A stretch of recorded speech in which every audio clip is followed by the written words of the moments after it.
Let's create custom collisions from Blender to Unreal in seconds.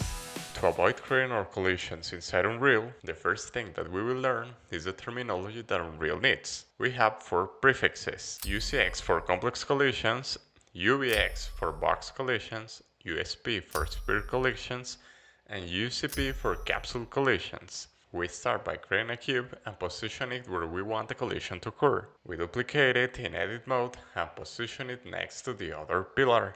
We change the prefix name to UVX because in this case those are boxes. We select both objects simultaneously and export and import with all the default Unreal settings. So what happened?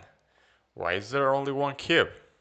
Because for each cube collision, we need a different object. We go back to Blender and separate the cube into individual pieces, adding a number suffix to each, in this case 01 and 02.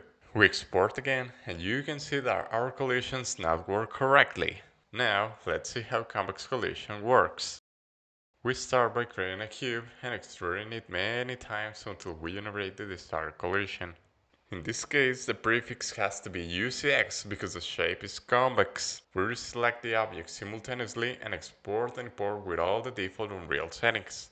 And what happened? Why do we have this strange shape? This happens because when importing to Unreal, we specified that we wanted a single shape for the convex shape. So we delete and import again. But this time we deselect the single shape option during the import process. And as you can see, the collision has now imported correctly. And that's how our custom collisions turn out. Thank you for watching, and don't forget your hammer.